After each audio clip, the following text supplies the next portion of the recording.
Merci à tous d'être ici aujourd'hui. Je suis honoré d'être ici avec mes homologues, les ministres des Affaires étrangères du Rwanda et de la République démocratique du Congo pour assister à la déclaration de principe pour la paix dans l'Est de la République démocratique du Congo. C'est une déclaration qui établit une compréhension fondamentale de la gouvernance régionale, de la sécurité, des cadres économiques et met fin au combat et permet à la région d'atteindre tout son potentiel. La partie orientale de la République démocratique a connu 30 ans de conflits. Une paix durable et un développement économique à long terme ne seront pas faciles, mais ils sont importants. Et avoir mes deux homologues ici, les ministres des Affaires étrangères de ces pays respectifs, démontre le début d'un engagement fort à avoir les conversations nécessaires pour atteindre une résolution. Je suis fier de travailler pour un président qui a fait de la paix mondiale stable une priorité de cette administration. Et aujourd'hui en est la preuve. Il veut voir une résolution pacifique dans de nombreuses régions du monde, mais il veut voir une résolution pacifique ici. Et nous voulons jouer un rôle constructif, productif et important et clé, un rôle pour assurer que cela puisse se produire. Et une paix durable dans la région des Grands Lacs ouvrira la porte à un investissement plus important des États-Unis et de manière plus large de l'Occident, ce qui entraînera des opportunités économiques et prospérité. Et cela contribuera également à faire avancer l'agenda de prospérité du président Trump pour le monde. C'est ce qu'ils appellent une situation gagnant-gagnant pour tout le monde impliqué, pour les États-Unis, pour la République démocratique du Congo et pour le Rwanda. Nos entreprises sont de bons citoyens corporatifs. Les entreprises américaines, et elles apporteront une bonne gouvernance et assureront des chaînes d'approvisionnement responsables et fiables pour des ressources comme les minéraux critiques qui profitent aux gouvernements régionaux et à nos partenaires et alliés également. Ce développement économique combiné avec une paix durable, et je dirais que la paix durable vient avant le développement économique. C'est impossible de le faire sans la paix. Cela permettra également à des millions de personnes déplacées pour retourner dans leur foyer, dans des communautés plus sûres, avec de nouvelles opportunités économiques qui ont échappé à des générations. L'Union africaine et les communautés économiques régionales en Afrique ont fait un travail incroyable et nous devons reconnaître cela en rassemblant les parties et en posant les bases de ces discussions. Notre gouvernement ici se concentre sur la dynamisation de ces efforts, donc nous allons rester en contact étroit avec nos partenaires de l'Union africaine pour nous assurer de pouvoir concrétiser cela. Pour voir que ce meilleur avenir atteigne tout le monde. Je tiens à remercier tout particulièrement notre conseiller principal, M. Boulos, et ses homologues de la République démocratique du Congo et du Rwanda pour leur vision et leur travail acharné. Aujourd'hui est un pas vers la construction d'un Grand Lac Pacifique prospère, grand, région des Grands Lacs, et nous nous réjouissons de travailler avec toutes les personnes impliquées pour atteindre cet objectif. Merci. D'accord.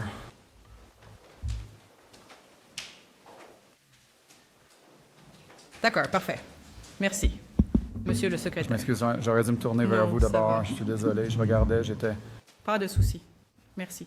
Monsieur le secrétaire d'État, honorable sénateur Marco Rubio, Son Excellence, Monsieur Olivier Nduwirire, ministre des Affaires étrangères de la République du Rwanda, Excellence, distingués invités, Mesdames et Messieurs, aujourd'hui ne marque pas une fin, mais un début.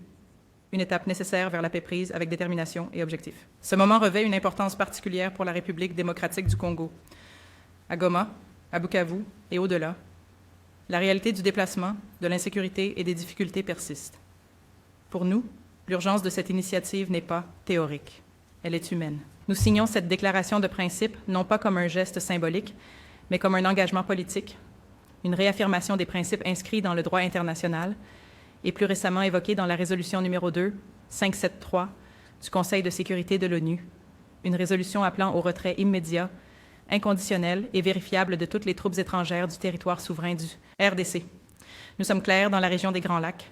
La paix doit venir en premier, suivie par la reconstruction de la confiance, et ensuite, seulement lorsque les conditions sont réunies, la réouverture prudente d'un chemin vers une coopération bilatérale significative. Trop d'efforts passés ont échoué parce que la séquence a été ignorée et la responsabilisation reportée. La paix et le développement ne peuvent pas reposer uniquement sur de bonnes intentions. Ils doivent être fondés sur la responsabilité, des engagements clairs, des délais mesurables et des conséquences en cas de non-respect. C'est la seule façon de rétablir la crédibilité, non seulement entre les États, mais aussi auprès des populations qui attendent que la paix devienne réelle. La signature de la déclaration de principe d'aujourd'hui annonce un nouvel espoir. Elle reflète la volonté des États-Unis de compléter et de soutenir les efforts régionaux et internationaux. Cette initiative apporte de la responsabilité et tire les dures leçons des efforts passés qui n'ont pas abouti. Alors, la bonne nouvelle est qu'il y a de l'espoir pour la paix. La véritable nouvelle, c'est que la paix doit être méritée et elle nécessitera du sérieux, de la transparence et sincérité. Nous saluons le leadership des États-Unis d'Amérique, un pays qui a montré un soutien indéfectible, des principes constants et une détermination dans les forums multilatéraux, en particulier au sein du Conseil de sécurité des Nations unies. Monsieur le secrétaire, sénateur Rubio, je voudrais exprimer notre profonde gratitude. Dr. Boulos, vos consultations approfondies à travers la région ont également apporté de la nuance, de la profondeur et de l'humanité à cela. Processus et votre présence aujourd'hui souligne que la diplomatie doit écouter, comprendre les expériences vécues de ceux qui sont le plus affectés et rechercher des solutions durables, des solutions.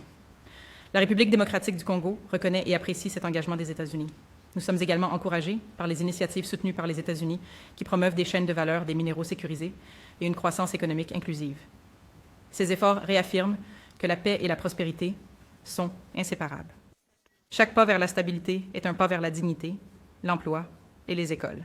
C'est la promesse d'un investissement responsable et d'un partenariat de principe avec la République démocratique du Congo, un pays non seulement en train de sortir du conflit, mais aussi au cœur de la recherche de solutions aux défis mondiaux.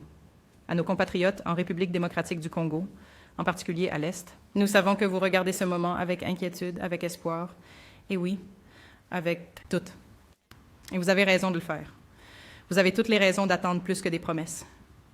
Vous avez droit à des actions à la hauteur des souffrances que vous avez endurées. Nous tirons notre force de votre résilience, de votre engagement pour la justice et de notre croyance commune inébranlable que notre souveraineté et notre territoire ne sont pas négociables. Nous sommes une nation qui honore ses responsabilités et nous comprenons que l'histoire, la géographie et oui, peut-être même le destin nous ont donné les voisins que nous avons. Les frontières que nous avons héritées, confirmées par l'Union africaine, sont permanentes et ne changeront jamais. Mais au-delà de ces lignes se trouvent des histoires, des familles et des communautés qui nous lient ensemble. Ce patrimoine commun appelle à la maturité, à la retenue et à la sagesse de reconnaître que la paix n'est pas faiblesse, c'est la force. Une fois de plus, nous sommes à la croisée des chemins, avec la paix à portée de main. Et nous, la République démocratique du Congo, sommes déterminés à aller de l'avant, en tirant les leçons du passé. Nous nous tenons comme une nation dédiée à réaliser une paix durable. Nous accueillons le soutien d'un partenaire solide à nos côtés, et je formule le vœu solennel que toutes les parties saisiront cette opportunité, tout comme nous, la RDC, avons choisi de le faire. Merci. Merci, Madame la Ministre. Monsieur le Ministre. Merci. Bon après-midi. Oui, au nom du président Paul Kagame et du gouvernement du Rwanda, je veux commencer par remercier le président Donald Trump pour avoir permis un véritable changement dans la conversation sur la façon de résoudre la situation dans l'Est de la République démocratique du Congo. Menant à la signature de la déclaration de principe aujourd'hui, je remercie le secrétaire Marco Rubio et le gouvernement des États-Unis de nous avoir accueillis, et je salue le rôle positif joué par le conseiller principal Massad Boulos et son équipe, ainsi que d'autres responsables dans les progrès significatifs réalisés jusqu'à présent. Aujourd'hui, nous parlons des problèmes réels, des causes profondes qui doivent être abordées pour parvenir à une paix durable dans notre région. Cela inclut avant tout la sécurité, ainsi que le retour des réfugiés. En outre, et c'est très important, nous discutons de la manière de construire de nouvelles chaînes de valeur économiques, régionales, qui relient nos pays, y compris avec des investissements du secteur privé américain. Notre objectif est une région sécurisée, sans extrémisme ethnique violent, bien gouvernée. En travaillant ensemble, notre région peut être un moteur de prospérité pour tous nos peuples et, en effet, pour l'ensemble de l'Afrique. La déclaration de principe ouvre la voie à une paix définitive, accord, donnant un nouvel élan aux efforts en cours du processus dirigé par l'Afrique sous la communauté d'Afrique de l'Est et la communauté de développement de l'Afrique australe, ainsi que la voie de Doha, facilitée par l'État du Qatar, où nous avons vu des avancées importantes ces derniers jours. Notre objectif commun est de conclure un accord de paix global dès que possible, mais il n'y a pas de raccourci ou de solution rapide, et nous devons faire le travail difficile pour bien le faire une fois pour toutes. Le Rwanda est engagé et nous sommes prêts à continuer de collaborer avec tous les partenaires impliqués pour assurer le succès de cette initiative. Je vous remercie tous. Merci. Très bien. Le voilà.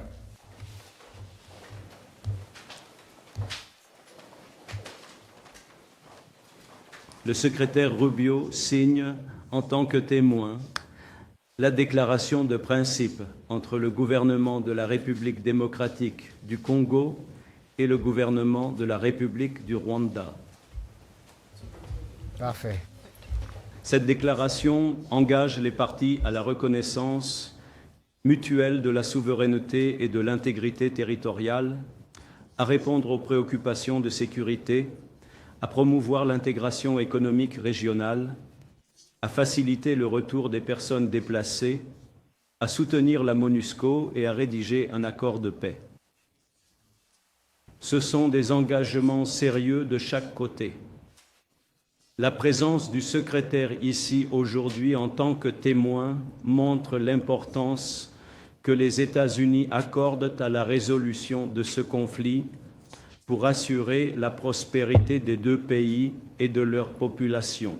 Nous sommes impatients de travailler avec les deux côtés pour renforcer nos partenariats existants et favoriser des résultats gagnants-gagnants pour tous.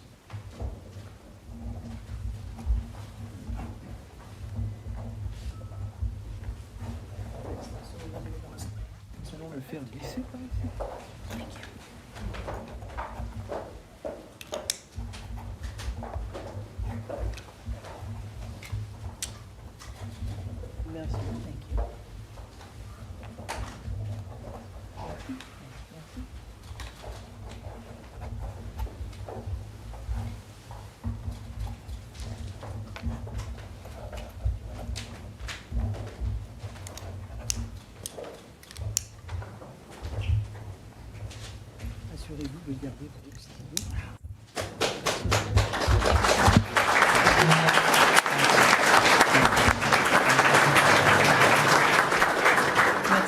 Merci.